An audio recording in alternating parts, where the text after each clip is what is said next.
کہیں نہ کہیں اگر آپ اوور آل پالیسیز دیکھیں تو اس کے اندر آپ کو انڈسٹری کے لیے ایک اچھا رجحان ملے گا.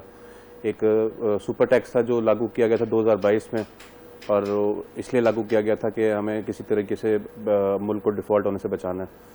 تو اس کی وجہ سے بڑا انڈسٹری ہماری ڈسٹرب ہوئی تھی, کیونکہ وہ تقریباً ایکومولیٹ ہو کے کوئی 50-55% جو ہے نا وہ ٹیکس بن جاتا تھا. تو آپ اس بجٹ میں دیکھیں گے کہ اس کو جو 50 کروڑ تک اگر کسی انڈسٹری کی آمدن ہے تو اس پہ تو انہوں نے بالکل ویو آف کر دی وہ 10% ٹیکس, اور کوئی اس کو ایکسیڈ کرتا ہے تو اس پہ انہوں نے 10 کو کم کر کے تقریباً 8% پہ انہوں نے اپلائی کر دیا. تو یہ ایک بڑی خوشائن چیز ہے. پھر آپ دیکھیں گے کہ ایک ریئل اسٹیٹ کے اندر ایک 7E ٹیکس تھا, اس کی وجہ سے بڑے مسائل تھے, کیونکہ وہ ایک ایسی جو ہے نا تلوار تھی جس کی وجہ سے انویسٹر جو ہے نا وہ بالکل بھی مارکیٹ میں انٹری نہیں کر رہا تھا. تو آپ اس بجٹ میں دیکھیں کہ انہوں نے وہ 7E ٹیکس بھی ہٹا دیا. پھر انہوں نے ری ویلیویشن کی ہے پراپرٹیز کی اوور آل پاکستان کے اندر, اور اس کے اندر جو ٹرانسفر کا جو ایکسپینس ہے, جو پرسنٹیج ہے, وہ بھی تقریباً آدھی کر دی انہوں نے.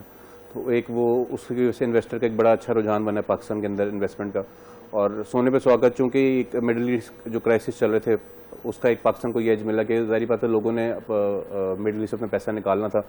ہمارے پاکستانیوں کا اپنا ذاتی جو ہے تقریباً $200 ارب جو ہے ادھر پارک تھا, جس میں سے کچھ نہ کچھ پیسے مطلب ایک 10 سے 15 ارب ڈالر جو ہے وہ پاکستان واپس آئے ہیں.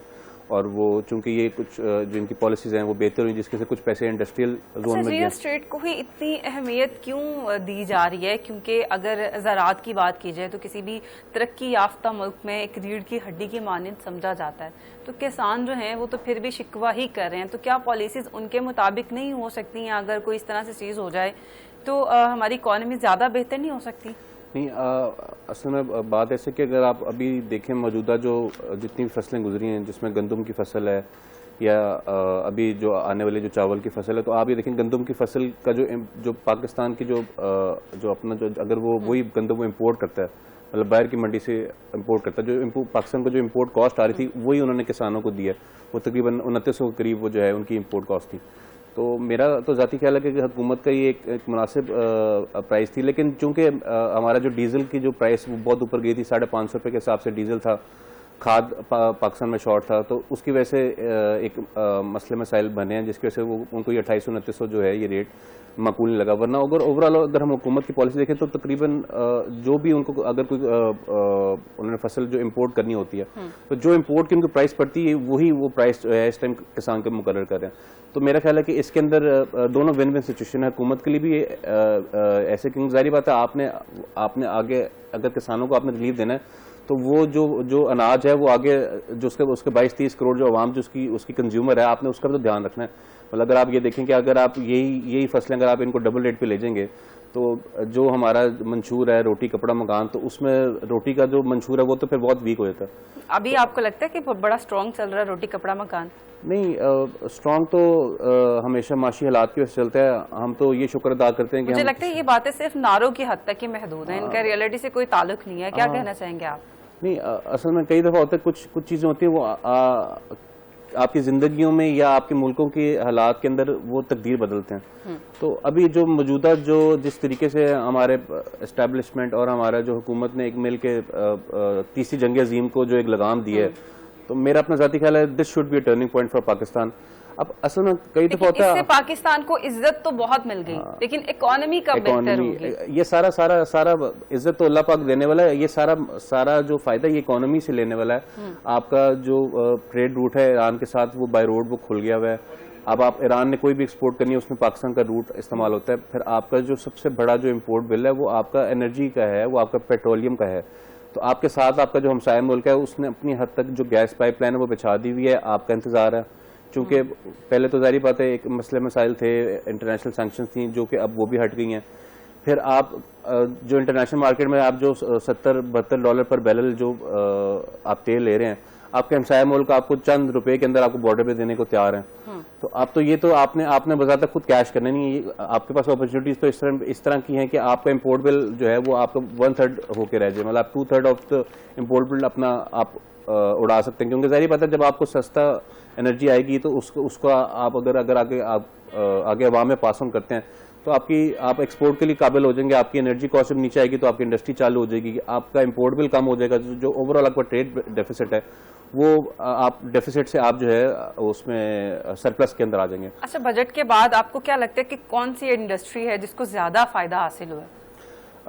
ابھی جو دیکھنے میں جو بظاہر لگ رہا ہے وہ ایک ریئل اسٹیٹ اور انڈسٹری, یہ دو جو اسٹیک ہولڈرز ہیں ان کی ریزرویشنز کو انہوں نے حکومت نے دور کیا, اور یہی دو ایسی ریزرویشنز ہیں جن پہ بہت زیادہ چیخو پکار تھا, جن کے اندر بہت زیادہ فرسٹریشن پائی جاتی تھی, اور جن سے بہت زیادہ لوگ جو ہے نا, اگر زراعت کے بعد ہم دیکھیں تو میرے خیال میں یہ دو سیکٹر ہیں پاکستان کے جو پاکستان کو ریڑھ کی ہڈی بن کے جو ہے نا وہ ان کو پرووائڈ کرتے ریونیو.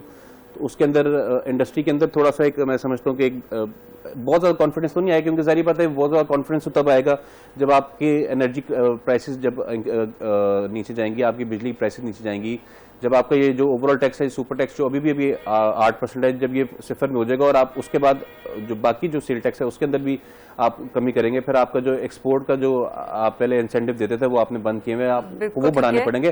مطلب کام تو بہت ہونے والا ہے, لیکن پھر بھی ایک آپ یہ کہہ سکتے ہیں کہ اس بجٹ کے اندر ایک تھوڑی سی امید کی رہنا, ایک سانس آیا, کیونکہ ہم تنقید کرتے رہتے ہیں, ہم تنقید کرنی آیا ہے, یہیں سے بات کنٹینیو کریں گے. جولیس ہمارے ساتھ موجود ہیں. اچھا جولیس, یہ بتائیے گا کہ کسی بھی کانٹینٹ کو انٹرنیشنلی ریکگنائز کروانے کے لیے کیا پیرامیٹرز ہیں, کس طرح کا کانٹینٹ ہونا چاہیے, کس طرح کی پروڈکشن ہونی چاہیے؟ Very good question. دیکھیں, اگر تو ہم بات کریں کہ انٹرنیشنلی اپنی کوئی بھی پروڈکشن جو ہے ہم پاکستان میں کرتے ہیں یا یہاں پہ امریکہ میں رہ کے بھی کرتے ہیں, اور اس کی ایویلیویشن کروانی ہو بیس آن دا میرٹ اسٹینڈرڈز, تو اس کے کچھ QC اسٹینڈرڈ جس کو کوالٹی کنٹرول کہا جاتا ہے. فار ایگزامپل ایک ٹی وی چینل ہے, اگر وہ کوئی کانٹینٹ لیتا ہے چلانے کے لیے تو اس کے کچھ پیرامیٹرز ہوتے ہیں کہ آڈیو کا یہ لیول ہو, ویڈیو کا یہ اسٹینڈرڈ ہو. یہ ایک پہلی بنیاد ہے جہاں میجورٹی آف دی پروڈکشنز فیل ہو جاتی ہیں, کیونکہ جو کیمرہ آپریٹرز ہوتے ہیں وہ اس طرح سے فلی ٹرین نہیں ہوتے, آڈیو ٹیم اتنی ٹرین نہیں ہوتی, اسٹوری ایک ڈفرینٹ جو ہے اسپیکٹرم ہے. اب جب بات آ جاتی ہے کہ اسٹوری ہے یا ڈائریکشن ہے, اس کو رائٹ کیسے کیا, یا ایکٹرز کی ایکٹنگ ہے, وہ ایک کمپلیٹلی ڈفرینٹ پرسپیکٹو ہے, اس کو اور طریقے سے دیکھا جاتا ہے. سو اگر ہم اس طرف چلے جائیں تو of course for example Urdu کا جو کانٹینٹ ہے, جیسے ہمارے ڈراماز ہیں پاکستان کے, پوری دنیا میں دیکھے جاتے ہیں. امریکہ میں جو ہمارے نیبر ممالک ہیں جو سمجھتے ہیں اردو لینگویج کو, وہ ہم سے زیادہ دیکھتے ہیں.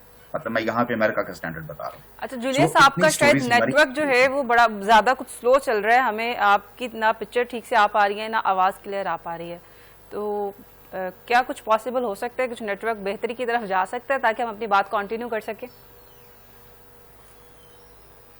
جی, کیا اب میری ریسیپشن ابھی ٹھیک ہے پہلے سے؟ اب بہتر ہے. جی آپ اپنی بات کنٹینیو کریں. جی, تو میں یہ بات کر رہا تھا کہ جو میرٹ اسٹینڈرڈ ہے سب سے پہلے کسی بھی ایک انٹرنیشنل یا اس کوالٹی کو انکریز کرنے کا وہ آتا ہے QC پہ, کوالٹی کنٹرول پہ, کہ آپ کا جو ریکارڈنگ کوالٹی ہے, آڈیو کیسی ہے, ویڈیو کیسی ہے, کام جس ٹیم نے کیا ہے ان کی جو ایک پہلا ایک جو کوڈز ہیں وہ میٹ کرتے ہیں اس اسٹینڈرڈ کو کہ نہیں. اگر وہ نہیں کرتے تو انٹرنیشنل اسٹینڈرڈ پہ وہ QC پاس نہیں ہوتی. 80% آف جو پروڈکشنز ہیں وہ فیل ہو جاتی ہیں, ٹی وی تک نہیں پہنچتی, سنیما تک نہیں پہنچتی, نیٹ فلکس ہو گیا, پرائم ہو گیا, وہاں تک نہیں پہنچتی. تو یہ تو پہلا ہو گیا. اس کے بعد آج پاس کر بھی جاتی ہے اپنے کوالٹی اسٹینڈرڈز, ایکٹر اچھے نہیں ہیں, اسٹوری اچھی نہیں ہے, ڈائریکشن اچھی نہیں ہے, تو وہ ایک دوسرا ایلیمنٹ ہے جہاں پر آ کے لوگ جو ہیں وہ اس کو فیل کرتے ہیں. سو ایک کمپلیٹ سیٹ آف اسٹینڈرڈس پہ ڈیپینڈ کرتا ہے. اور اگر کوالٹی اسٹینڈرڈس ٹیم اچھی ہے, آپ کی ٹیکنیکل جو ہے پراپرلی ٹرینڈ ہے ود انٹرنیشنل اسٹینڈرڈس, آپ کے ایکٹرز اچھے ہیں, ٹھیک ہے, آپ کی اسٹوری اچھی ہے, تو every thing goes in hand in hand. اچھی اسٹوری کریٹ کرنے کے لیے کیا بہت زیادہ بجٹ کی ضرورت ہوتی ہے, کیا بہت ایکسپینسو پڑ جاتا ہے یہ, اس کی اگر ہم پروڈکشن کاسٹ کی بات کریں, لو بجٹ میں رہتے ہوئے کوئی اچھا پروجیکٹ تیار کیا جا سکتا ہے؟ بالکل, آج کے دور میں تو بہت آسان ہو گیا ہے, ایک فیچر فلم بھی جو ہے اس کو لو بجٹ میں آپ تیار کر سکتے ہیں. ڈپینڈ کرتا ہے کہ آپ سٹوری کو پروڈکشن وائز کہاں لے کے جانا چاہتے ہیں. سمپل سی بات ہے کہ اگر آپ ایک کیمرہ اچھا چلانا جانتے ہیں, ایکٹرز اچھے ہیں, آپ کو لوکیشنز ہر جگہ ایک سیٹ بنانے کی ضرورت نہیں ہے, آپ اوپن ایئر جائیں, ایک اچھا پروڈکٹ بنائیں, It will work, people will love it.